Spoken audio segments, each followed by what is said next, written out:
నిద్రపోయావా? ఎందువల్ల నిద్రపోయావా బ్రో? నిద్ర వచ్చేసింది. సో ఎర్లీ మార్నింగ్ షో వల్ల లేకపోతే స్టోరీ కొంచెం బోర్గా ఉందన్న? స్టోరీ బాగానే ఉంది. సో నిద్రపోయా ఉందా? స్టోరీ బాగుందని ఎట్లా? ఫస్ట్ హాఫ్ చూసాను. చూసారు. సో ఫస్ట్ హాఫ్ అయినా ఎట్లా ఉంది?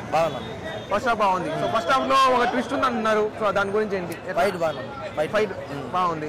సో టోటల్ ఓవరాల్ గా కేసీపీ నువ్వేననిపించింది అన్న? ఓకే అన్న, పర్లేదు అనుకున్నంత లేదు. కాకపోతే ఓకే, ఏం మీకు నెగిటివ్ అనిపించింది? ఏం బాగాలేదు అనిపించింది? అంటే ప్రజెంట్ ఉన్న ఈ పొంగల్ టైంలో వచ్చే సినిమా కాదు, పొలిటికల్ బ్యాక్గ్రౌండ్ వచ్చే సినిమా కాబట్టి ఈ పండుగ అంత కనెక్ట్ అవ్వదు.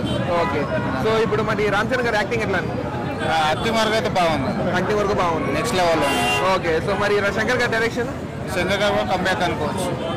బాగుంది. సో సాంగ్స్ ఎట్లా ఉన్నాయి? సాంగ్స్ కూడా ఒక సాంగ్ లేనట్టుంది, నానా హైరాణ సాంగ్. మిగతా సాంగ్స్ అయితే బాగుంది. ఈసారి సంక్రాంతి వచ్చినట్టుందా లేకపోతే ఎట్లా ఉంది? పండగ చేసుకోవచ్చా ఖచ్చితంగా రామ్ చరణ్ ఫ్యాన్స్ అందరికి? పర్లేదు, 4 years 5 years తర్వాత వస్తున్నాడు కాబట్టి పండుగ చేసుకోవచ్చు అని అనుకోవచ్చు. ఇదో సక్సెస్ అనుకోవచ్చా?